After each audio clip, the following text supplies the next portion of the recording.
Kannur Anjarakandy medical കോളേജിൽ വെച്ച് ആത്മഹത്യ ചെയ്ത BDS വിദ്യാർത്ഥി നിതിന്റെ സംസ്കാര ചടങ്ങുകൾ പൂർത്തിയായി.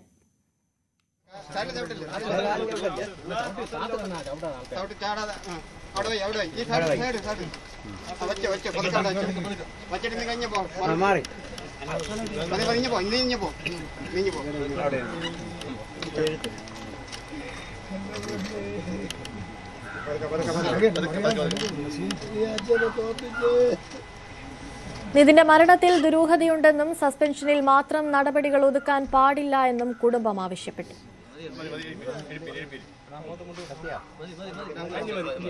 പിന്നെ പ്രിൻസിപ്പലിന് കംപ്ലൈന്റ് കൊടുത്തിട്ടുണ്ടായിരുന്നു. അയാൾക്ക് കംപ്ലൈന്റ് കൊടുത്തിട്ടേ ഇല്ലെന്നാണ് പറഞ്ഞത്. പക്ഷെ കംപ്ലൈന്റ് കൊടുത്തിട്ടുണ്ടായിരുന്നു. HOD ഇങ്ങനെ സംസാരിച്ചല്ലോ. അതായത് പട്ടിയെ പോലെയാണ്, നിറത്തിന്റെ പേരിലും ജാതിയുടെ പേരിലെല്ലാം എല്ലാ രീതിക്കും അവനോട് ക്ലാസ്സിലെ എല്ലാ സ്റ്റുഡൻസിനോടും അങ്ങനെ തന്നെയാണ് സംസാരിക്കുന്നത്. റാം സാറ് ഇവിടെ പഠിക്കുന്നത് ടാർഗറ്റ് ചെയ്തിട്ടുള്ള കുട്ടികൾ. അയാൾ കൊന്നിട്ടേ പോവുള്ളൂ. അത് ആദ്യമേ പറഞ്ഞു. ഉഴുത്ത പട്ടി, പേപ്പട്ടി, കറുപ്പിന് വിളിച്ച് സംസാരിക്കുന്നുണ്ട്. അതുപോലെ നിനക്ക് വായിക്കാനും എഴുതാനും അറിഞ്ഞൂടേടാ, നീ എവിടെ പഠിച്ചത്? നീ ഇത് ഓരോ സ്റ്റുഡൻസിന്റെ കയ്യിലും ആ പേപ്പർ മാറി, അതായത് ഇവ എഴുതിയ പേപ്പർ മാറി മാറി കൊടുത്തിട്ടാണ് കിടന്ന് ക്ലാസ്സിൽ മൊത്തം ചിരിക്കാത്ത പിള്ളേർ ഇയാൾ അടിക്കും. അങ്ങനെ അയാൾ അവിടെ കിടന്ന് പിള്ളേർ ചിരിക്കണം. ഓൺലൈൻ ക്ലാസ് ആയിരുന്നു. എന്നിട്ടും നമുക്ക് നേരിട്ട് അവനെ പരിചയപ്പെടുന്നതിന് മുന്നേ തന്നെ എല്ലാ ടീച്ചേഴ്സിനും അറിയാവുന്ന കുട്ടിയാണ്. കാരണം ഓൺലൈനിലെ ക്ലാസ്സിൽ സംശയമെല്ലാം ചോദിച്ച് പഠിക്കാൻ വളരെ താല്പര്യം കാണിക്കുന്ന കുട്ടിയായിരുന്നു. പഠിക്കണമെന്ന് നല്ല താല്പര്യമായിരുന്നു. അവൻ്റെ അച്ഛനും അമ്മയ്ക്കും അത്ര വിദ്യാഭ്യാസം ഇല്ലെങ്കിൽ അവൻ്റെ ചേച്ചിയുടെ ഭർത്താവാണെന്നെല്ലാം ഡയറക്റ്റ് ചെയ്ത് കൊണ്ടുവന്നിരുന്നു. അവനെ എൻട്രൻസിൽ പോകണം, എൻട്രൻസിന് ചേർന്ന് ഒരു ഡോക്ടർ ആവണമെന്നൊക്കെ ഉള്ള ആഗ്രഹം തന്നെയാണ് അപ്പോഴും പറഞ്ഞിരുന്നത്. അതിന് വേണ്ട സപ്പോർട്ട് ആ ചേച്ചിയുടെ ഹസ്ബൻഡ് എല്ലാം ചെയ്തിരുന്നു.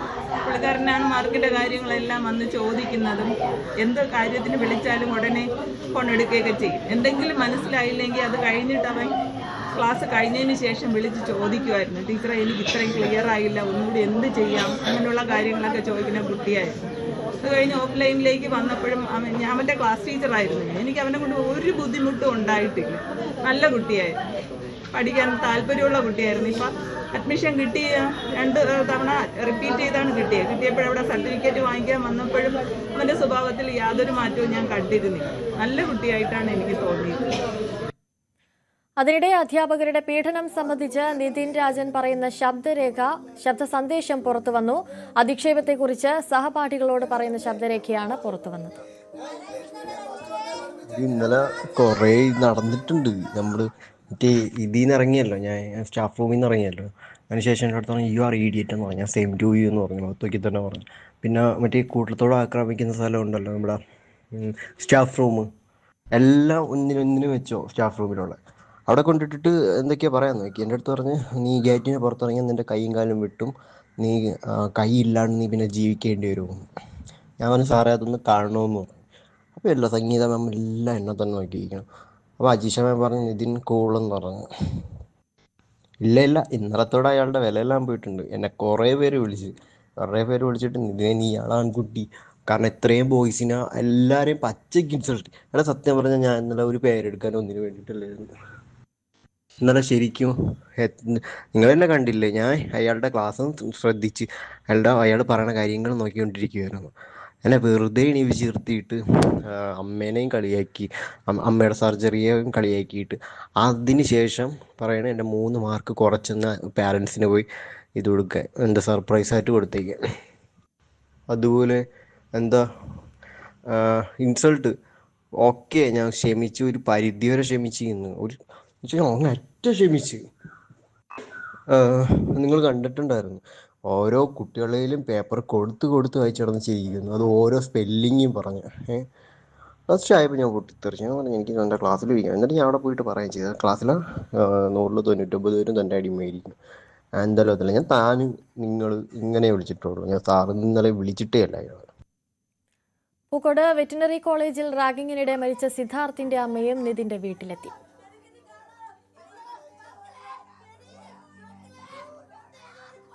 നമ്മുടെ ശിക്ഷ ഇത്രയും കുറയുന്ന കാലത്തും ഇവിടെ ഒന്നും നടക്കാൻ പോകുന്നില്ല. നമ്മുടെ പൂക്കോട്ടിലുള്ള DNA അസിസ്റ്റന്റ് വന്നത് തിരികെ എടുത്തില്ലേ, അതുപോലെ ഇതൊരു പുകമറയാ ഈ ഒരു സസ്പെൻഷൻ എന്ന് പറയുന്നത്. അന്ന് ഏതെങ്കിലും തരത്തിൽ കൃത്യമായ നടപടികളൊക്കെ എടുത്തിരുന്നെങ്കിൽ നമുക്കിതൊക്കെ ഒഴിവാക്കാമായിരുന്നു എന്നുള്ളത് കുറെയെങ്കിലും ഒക്കെ ഒഴിവാക്കിക്കൂടെയായിരുന്നു. ഒരു പേടിയില്ലല്ലോ, അവർക്ക് തിരികെ കയറാം, ഇതേ സാലറി കട്ടാവില്ല, കുട്ടികൾക്ക് തിരികെ പഠിക്കാനുള്ള അവസരം ഉണ്ടായിട്ടുണ്ട്.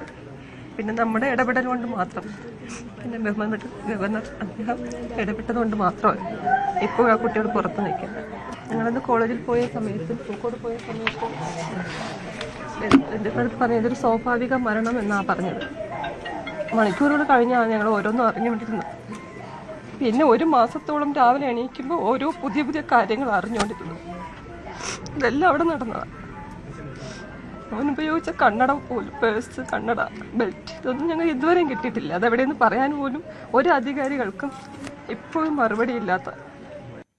സംഭവത്തിൽ മനുഷ്യാവകാശ കമ്മീഷൻ സ്വമേധയാ കേസെടുത്തു. വിഷയത്തിൽ നിഷ്പക്ഷ അന്വേഷണം വേണമെന്ന് KC വേണുഗോപാൽ MPയും BJP നേതാവ് മുരളീധരനും ആവശ്യപ്പെട്ടു. സിദ്ധാർത്ഥിന്റെ മരണത്തിൽ നടപടിയെടുത്തിരുന്നെങ്കിൽ ഇത്തരമൊരു സംഭവം ഉണ്ടാകില്ലായിരുന്നുവെന്ന് പ്രതിപക്ഷ നേതാവ് VD സതീശനും പ്രതികരിച്ചു.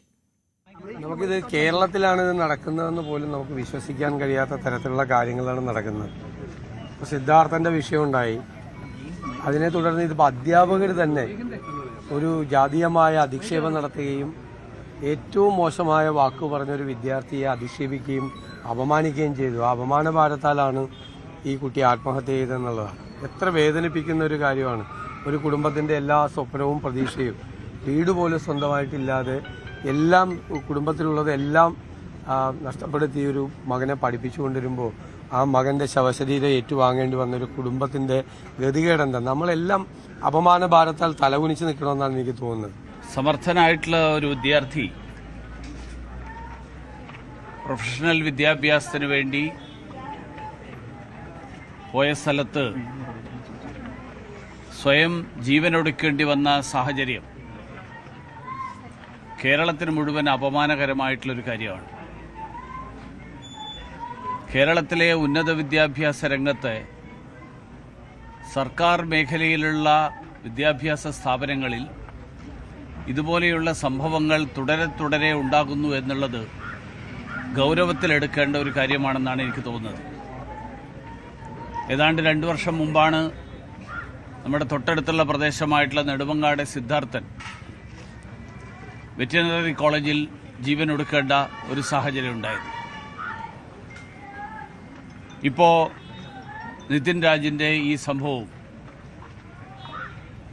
BDSന് ആദ്യ വർഷ വിദ്യാർത്ഥിയായിട്ടുള്ള കുട്ടി ജാതിയുടെയും നിറത്തിൻ്റെയൊക്കെ പേരിൽ കേരളത്തിലെ ക്യാമ്പസുകളിൽ അധ്യാപകരിൽ നിന്നടക്കം അധിക്ഷേപം നേരിടേണ്ടി വരുന്നു എന്ന് പറയുമ്പോൾ നമ്മളെല്ലാവരും അഭിമാനിക്കുന്ന കേരളത്തിൻ്റെ